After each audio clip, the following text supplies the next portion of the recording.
Welcome back, everybody, to the Tennessee Titans franchise here on Madden 23. Today, our Titans head into a storm, but that will not stop the football game from going on as they face off against their division rival, the 2-1 AFC South leading Indianapolis Colts. The Titans have lost 2 consecutive games and are looking to bounce back. If they lose this one here, then their season really could spiral out of control with a lot of tough games here over the next month or so. We lost 2 tough ones in the last episode to the Jaguars and the Cardinals. The Jacksonville game was really close throughout, but we were unable to hang on. We couldn't get a game-winning drive down the stretch and ultimately ended up losing. The Cardinal game really hurt. It felt like Arizona was in control for most of the matchup. They were up by 10 with about 4 minutes to go, but we stormed back. We took the lead 28-24 with 20 seconds left, and then Chris Johnson, the University of Tennessee alum, takes an 100-yard kick to the house to win the game. Yeah, that was painful. So we were pretty much snatched away of the win, and now we got to get back here in week 4 against the Colts. Before we start, we've got a check-in with our rookie QB1, Romeo Colucci. How do we feel with his first 3 weeks? So far, I would say so good. It hasn't been perfect. There have been some growing pains, which is to be expected for a 22-year-old rookie, but the kid can play. Obviously, in week 1, he was fantastic. Week 2, he was a little bit underwhelming. He missed more throws. He had a really bad turnover. But then week 3, I thought he played well. He was clutch down the stretch with 2 big drives. Neither of the interceptions were really his fault. The first one, he was hit as he threw it and couldn't really do anything to stop it. And then the second one was in hero ball mode with 10 seconds left to go. So you can't really blame him there. So overall, I feel really good about how he has played. So I'm not going to blame him for the fact that we're under 500 when he's performing well. We're going to put it on the entire team. Everybody's got to be accountable, and I don't want to worry yet. I don't think we've played poorly, despite the fact that we're under 500. We are going to be playing in the rain today, and on one hand, this can be good because I want to still be a run-first team. I want to be tough in the trenches. On the other hand, I have no clue how Romeo Colucci is going to play because he probably has not played a whole lot of football games in the rain. He grew up in southern Texas. He played his college ball at the University of Oklahoma in the SEC. The only one of Oklahoma's games that I remember being rainy last year was against Tennessee, which they lost, and Romeo Colucci got injured in the first quarter of that game. He didn't even play. So I have no idea how he's going to do with the weather. Our opponent here is the Indianapolis Colts, who are 2-1 so far. They blew out the Jags, and they've had some close games since, including a shootout against the Las Vegas Raiders, losing to Justin Tucker, the number 1 pick, who, by the way, has been really good so far. He had a pretty lackluster first game, but has been phenomenal over the last 2 weeks. He's thrown for at least 300 yards in every game so far. He won an Offensive Player of the Week, but that's besides the point. The point I'm trying to make is that the Colts are not going to want to lose to a rookie quarterback 2 weeks in a row. So I think them losing last week doesn't really bode well for our chances. They've got a young QB as well, Bartholomew Blount, who was the 5th overall pick last year out of Michigan. And if you compare his rookie season to his second season, there has been some noticeable development. He's taking care of the football. He's not putting it in harm's way. And we're still seeing the big-time throws. He had his best game of the year last week despite losing. And so far, the Colts have to be happy with his development as a second-year player. They've got a good group of skilled guys. I'm excited to see T.K. Thomas in a bigger role. Jonnu Smith, the former Titan, he was obviously our starter last year. And then their offensive line and defense is pretty similar to how it is constructed currently in real life. But this Colts team is a lot better than they are in real life. Jonathan Taylor is obviously healthy and one of the best backs in football. And Bartholomew Blount appears to be the Colts' next franchise quarterback after the torch was passed down from Peyton Manning and Andrew Luck. I was going to do a prospect profile today, but I've been really busy with real-life NFL draft content over on my second channel. The link to that is in the description if you are interested. Obviously, the draft is now only a few days away, so I've got a lot of content over there that's going to be planned, and it should be a lot of fun. Let's get this one started as the Colts open up with the football here on first down. Blount looks to throw it up the middle. And it is hauled in by the big tight end, Jonnu Smith, who started his career here in Tennessee. He returned last year as the starting tight end, played pretty well, but was not re-upped. And obviously the Titans upgraded with Kyle Pitts. On first down, Michael Pittman Jr. breaking tackles. He'll get it to the 23. Pitt, obviously one of the more talented receivers in the National Football League. He continues to be a very solid number 1 here for Blount. Jonathan Taylor going backwards on second down, hit hard by the former first-round pick, Asher Gonzalez, who has had a pretty good start to his second pro season. Blunt heaves it up on third down, and it's broken up. Pittman, the intended target, but Caleb Farley, who had 2 interceptions last week, jars the ball out. So on 4th and 2, the Colts are going to go for it. Gutsy call, and it works out as Jonathan Taylor not only gets the first down, but he brings it all the way to the 3. Good run for JT. After a false start penalty, the Colts will be pushed back to the 8. And spoiler alert, the penalty would not do a whole lot, as DJ Chark will put it into the end zone for a touchdown. He is widowy-gwiddying as the Colts take a 7-0 lead. And now the Titans will get the ball. We'll get our first look at Romeo Colucci in the elements as he looks downfield, and it is caught by Pryor. That was a risky throw. Pryor did a great job of snatching that ball away before the safety could have possibly forced a turnover. Romeo kind of put it in harm's way and got lucky with a nice play by the receiver. He misfires on third down for Pryor, and that'll bring out the field goal team. It's a 53-yard try here for Randy Bullock, and the kick is up, and it is no good. For the first time in this entire 3+ season series, Randy Bullock has missed a field goal. This has not happened in the entirety of the series. This is the first time Bullock has ever missed a field goal. He's been Mr. Automatic.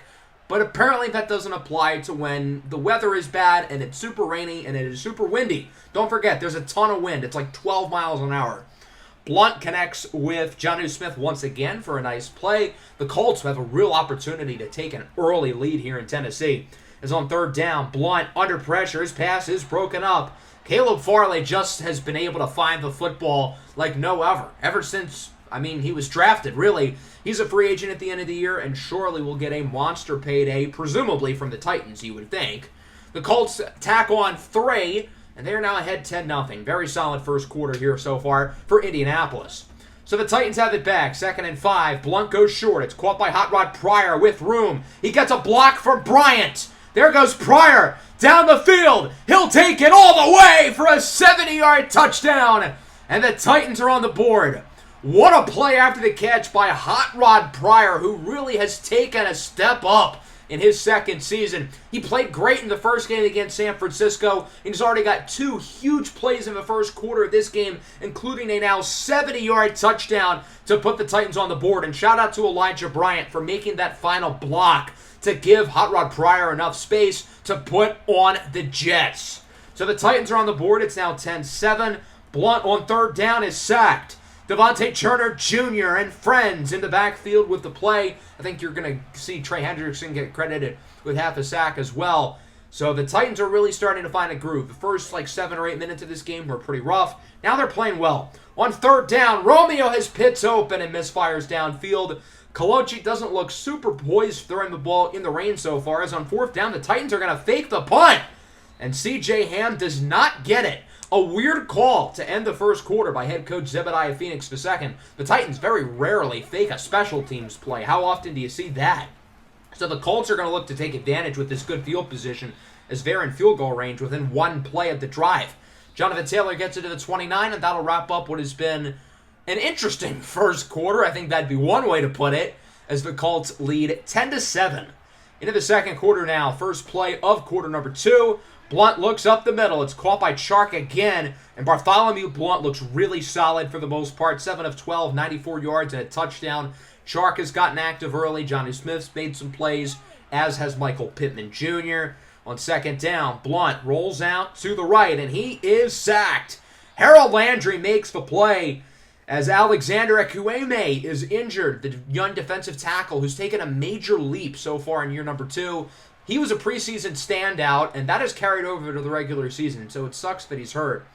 3rd and 15 now for the Colts. Blunt looks to throw it, has time. Again, rolling out to the right. He'll go short, and it is caught, but out of bounds by Michael Pittman.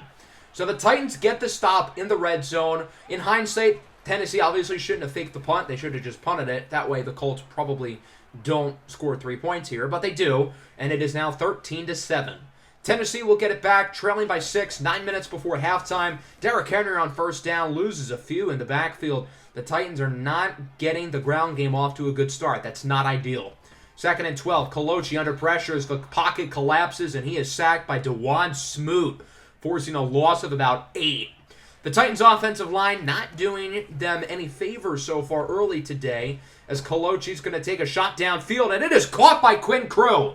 Colochi was hit as he threw it, which led to the ball not going as far as he originally targeted it, but that was actually a good thing because it gave Quinn Crew room to go and track the football. Derrick Henry gets the ball in the very next play. Here he goes, bouncing off of blockers to the 47-yard line. If you just give Derrick Henry some room, he obviously can do some damage. And the same can be said for Elijah Bryant, who's in the backfield here. And it's a fake. It's a read option. Romeo Colochi keeps it down the field. Look at him go! Romeo out of bounds for a gain of 30. We have not seen a ton of Romeo Colochi as a runner, but he's got really good legs. 89 speed. He ran for 1,000 yards as a junior at Oklahoma. As a senior, he was also effective as a runner. I want to see him continue to run the ball. Elijah Bryant powers it in for the touchdown, and the Titans take the lead pending the kick as Bryant does the shimmy shake, and it's now 14-13. Blunt on third down connects with Jonathan Taylor, pushed out of bounds by Asher Gonzalez, but he does get the first down. That was a good play by Blunt, despite being under pressure. 3rd and 11 now from the 39. Blunt looks to throw it under more pressure from Landry, and it's incomplete. Harold Landry's off to another great start this year. We know how dangerous he is as a pass rusher. Blunt has completed just 3 of his last 10 throws and is now under 50% completion percentage after completing at least 70% of his passes through his first 3 games of the year. DeForest Buckner into the backfield with a sack forces a loss of 8. The Titans would get a first down if he plays later, so it wouldn't really matter, as Kyle Pitts is wide open down the field. He'll get it to the 21. Good throw by Romeo Colochi. He's only completed 8 passes, but he already has 191 yards, largely because of the big touchdown by Pryor. On 3rd down, Kyle Pitts only gets 9. The Colts call a timeout with 29 seconds left. Interesting dilemma here for the Titans, and they're going to go for it. They could kick the field goal and play it safe, but they're going to be risky as Derrick Henry gets the first to the 8. Tennessee calls a timeout. They still have 2 in their back pocket. 2nd and goal. Tennessee now down to 1 timeout. They've got 19 seconds on the clock as Colochi looks short for Elijah Bryant, who will showboat his way into the end zone for a touchdown. Bryant with his 2nd score of the quarter. And the Titans are now going to be ahead 21-13. This game did not start off well for the Titans. They trailed 10-0, but since then, they have gone on a 21-13 run. Although I will say the Colts do have 11 seconds, so maybe they have enough time to do some more damage. As this pass is nearly intercepted, Caleb Farley should have picked it off. I would assume the Colts are just going to be conservative and run the clock out after nearly turning the ball over. But Blunt will throw it again, and it's caught by Michael Pittman. He'll get by Simpson. Pittman down the field. Melvin McGreen-Grass ahead. Can the Titans catch him? He breaks a couple tackles and is wrapped up at the 5-yard line with 0 seconds left on the clock. Cardell Simpson with a huge tackle, saving 7 points from being put on the board. The Titans dodge a major bullet at the end of the half, and they lead it 21-13. It has been an action-packed first half. My goodness. Let's take a look at our halftime report around the league. We'll start in Duval County, Jacksonville, Florida. The Jaguars looking for their 2nd win of the year, and they will get it. Trevor Lawrence threw for 3 touchdowns today, all 3 of which were caught by Romeo Colochi's former Oklahoma teammate, Bryce Berry III. The Pittsburgh Steelers are now 0-4. Major concerns in Pittsburgh with Kenny Pickett on the last year of his deal. Maybe they're not so sure about re-upping him after making the playoffs in the last 2 seasons. Obviously, the Steelers made the AFC Championship in season number 2. We'll head to the Pacific Northwest now. The Falcons and the Seahawks, 2 young and up-and-coming teams. But it's Atlanta who's off to a nice start. Sidney McDonald, the big-arm quarterback in his 2nd year out of Auburn, is off to a really nice start today as he connects with Anthony Kendrickson for the touchdown. And it's been pretty much all Atlanta in the first half. The Falcons looking for their 1st win of the year as they lead it 21-10 against the Hawks. And finally, we'll head down to H-Town. The Texans have gotten off to another rough start this year, and things would not get a whole lot better today. Facing off against young quarterback Isaiah Gordon and the Rams. Gordon has really become a young, blossoming star at the position as he connects here with his number 1 wideout, Cooper Kupp, for the touchdown. And it would be all L.A. The Rams get the win over the Texans here in this one. The final score 31-14. The Rams 2-2 with a nice performance by Isaiah Gordon. While the Texans are 1-3. It feels weird to not root against the Rams because we don't have any of their draft picks anymore in this series, so their performance really doesn't affect us all that much. So I guess good for them for winning, and they beat a divisional opponent. So go Rams, go, I guess. Into the second half, I'm going to focus on the run game. We're winning. We have not ran the ball all that well, and we need to. It is a rainy game. We cannot trust the passing game to keep this up. As for the Colts, they've been very pass-happy. Jonathan Taylor's playing really well, however, so we need to figure out how to stop him, and we need to make Blunt beat us himself. Pause. Whoa, that's what she said. Tennessee opens up with the ball. Here's Colochi on 3rd and 1 with a nice run. He's not only fast and explosive, but he's also big and tough, using his 6'3", 200-pound frame to his advantage, breaking tackles. On 3rd down, Colochi goes short for Bryant. Whoop! Nice little juke move as he gets the first down. Elijah Bryant's having his best game of the year so far. He's gotten off to kind of a disappointing start this year, but it's good to see him playing really well. He obviously has 2 touchdowns. On 3rd down, Colochi misfires, tries to get it to Hot Rod Pryor, who has been the #1 receiver today for the Titans. That'll bring out the field goal team. Randy Bullock missed a field goal earlier. He gets this one to fall from 29 yards. And the Tennessee Titans are now up by 2 possessions. They have scored 24 of the last 27 points, as they are now up by 11. The Colts still have plenty of time to fix this damage, but Indy has not looked good since the first quarter. Blunt's going to take a shot. Hit as he throws, and he's picked off. The first time this year that Blunt has been intercepted, and it's by none other than Chidobe Awuzie. The Titans are going to get great field position off of a really nice return after the interception by Awuzie. Got to give credit to the pass rush for making Blunt throw the ball not where he wanted it to. Colochi's nearly intercepted as he goes for the home run. It looked like he was trying to get it to Christian Watson, but it was offline. 4th and 13 now. It's a 53-yard try for Bullock, and it is no good again. This time it is short. Randy Bullock, who's not missed a field goal once in this series, has missed 2 today. He's only missed 2 kicks in this series. They were both extra points in Season 2 against Carolina. That game was also very rainy and very windy, for what it's worth. So Bullock seems to not be Mr. Automatic when the weather is bad. Blunt and the Colts are going to look to take advantage as Jonnu Smith gets it to the 22-yard line. 3 minutes left in the clock here in the third quarter. Titans lead by 11. Here's Blunt on 1st down. He goes to Chark, who is dragged to the ground by Chidobe Awuzie, but not before getting the 1st down.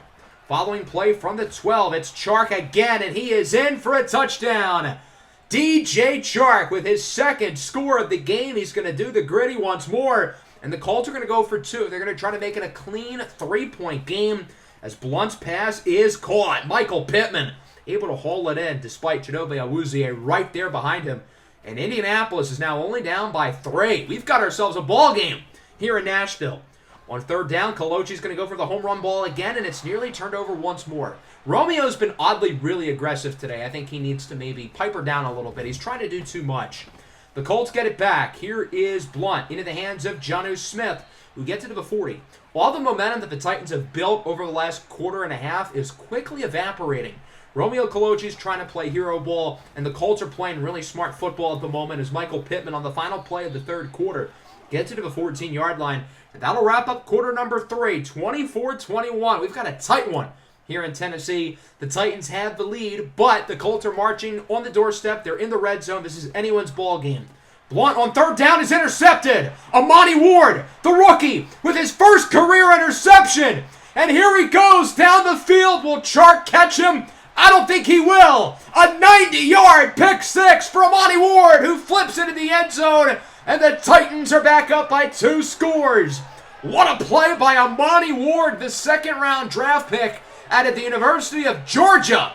Picks off Blunt, takes it for a house call, and the Titans are back up by 2 possessions.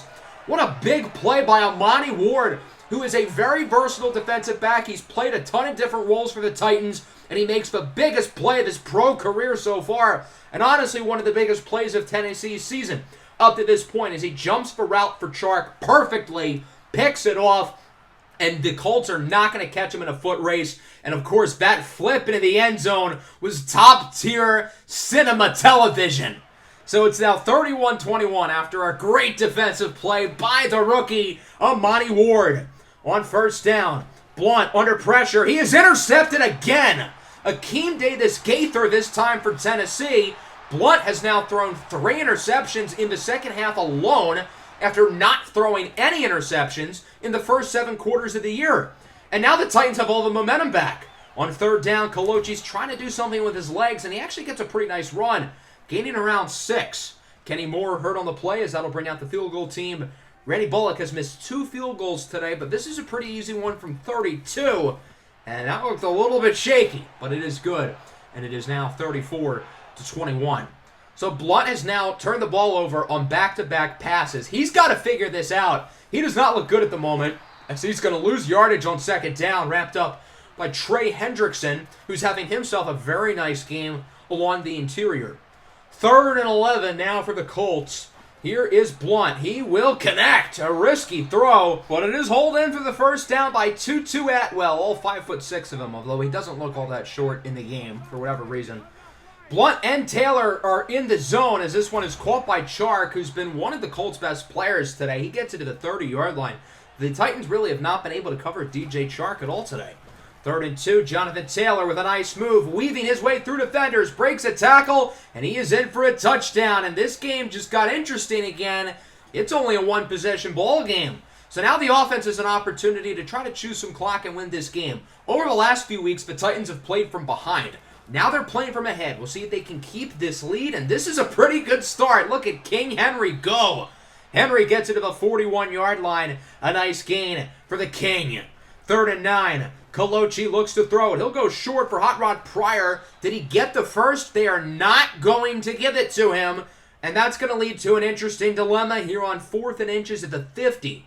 The punt team is on the field. Okay, they already faked a punt earlier today. And Jeffrey Walker will kick this one. So the Colts will get an opportunity with the football, but not with good field position. It's an interesting decision because we could have gone for it, and if we gotten it, it'd be a lot less likely that the Colts would get the ball back. But this way, they don't have good field position. If they only needed 3 points, then maybe I would go for it, but they need a touchdown. And I think you can trust the Titans defense to get the stop. As on 3rd down, Blunt misfires. 4th and 9, the game probably on the line. If they don't get this, I don't see any way that they could win the game. Blunt downfield. It is caught by Michael Pittman. He breaks a tackle. There goes Michael Pittman down the field, and he will bring it all the way to the 9, pushed out of bounds by Simpson. Okay, what a play by Michael Pittman, and the Colts can take the lead. I'm getting PTSD from the Super Bowl and the Eagles franchise last year where Michael Pitt made all those plays down the stretch as Jonathan Taylor gets another touchdown, his 2nd at the quarter. And don't look now, but the Colts are an extra point away from taking the lead.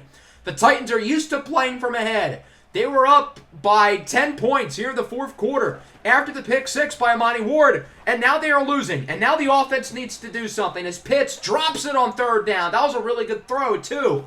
4th and 5, got to get it here with 1 minute left as the short throw is caught by Bryant.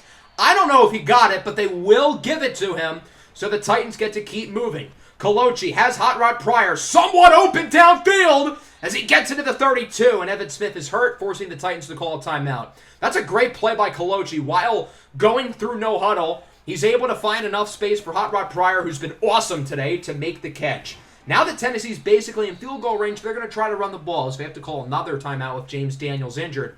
But you got to keep in mind, Randy Bullock has missed 2 kicks today. He is not on his game. So ideally, the Titans want to get this in the end zone. Derrick Henry is in the zone as he gets a solid gain to the 8.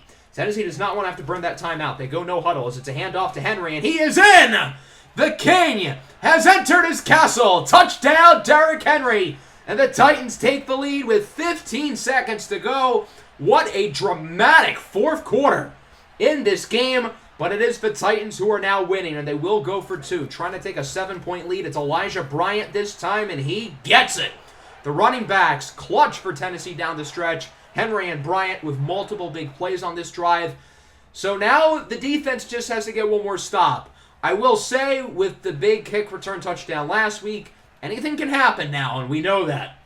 Blunt's going to have to heave up a Hail Mary. This is the last play of the game. It'll go or it doesn't, and it is caught by Pittman, and he is down on the turf, and this game is over. The Tennessee Titans win a thriller, 42-35. What a game. This is by far one of the most exciting games of the series. Back and forth, a thrilling ending, big plays galore. But the Titans hold on, and both teams are now 2-2, tied for the first place lead of the division with the Jacksonville Jaguars. Despite the elements, there was no shortage of offense, with 993 total offensive yards in this game. The Colts with nearly 450 passing yards. I will say, those were kind of padded by like 2 70-yard gains at the end of the first half and at the end of the second half by Michael Pittman. But still, Bartholomew Blount threw the ball a lot. And, I mean, that's what happens when you end up getting 550 yards. Blount only completed 53% of his passes. Neither quarterback was very accurate, largely because of the elements. The rain made it harder to throw. Blount threw 3 interceptions in the second half. He had a hard time keeping the football out of harm's way. And as for Kolochi, he was pretty good, and he was also very effective on the ground. I really want to see more of him running the ball. Both teams ran it quite well. DJ Chark really stood out as a receiver. Michael Pittman had 218 yards, and then Hot Rod Pryor was phenomenal today. He had to be our number 1 receiver because Kyle Pitts had butterfingeritis, and Scotty Pickens was hurt in the second half.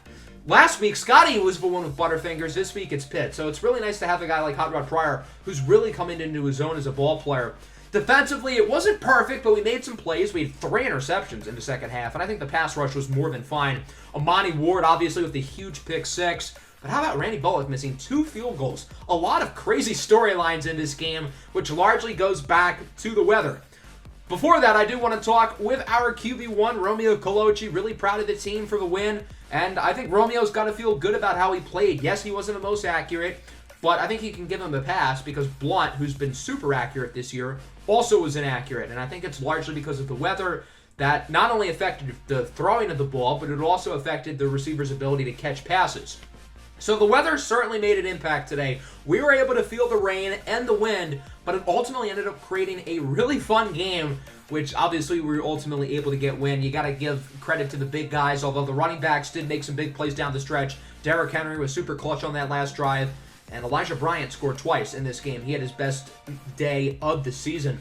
Let's take a look at some of the scores around the league here in year number 4. Some interesting storylines include the Bengals. After their early loss, they're starting to play quite a bit better. The Buccaneers are rolling. Their young quarterback, Sterling Yorkshire, is playing very well. You know who's not playing very well? Kate Hutchinson in Minnesota. Things have not gone all that well for the former Heisman Trophy winner out of Clemson.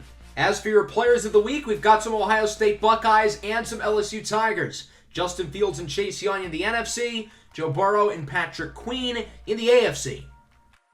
So that is going to pretty much wrap up the episode. I hope you guys enjoyed this one. I'm not entirely sure if next episode's going to be a doubleheader or if it's going to be a prospect profile or what. I'm super focused on the draft content right now on the second channel, so I haven't really had a whole lot of time to think about it.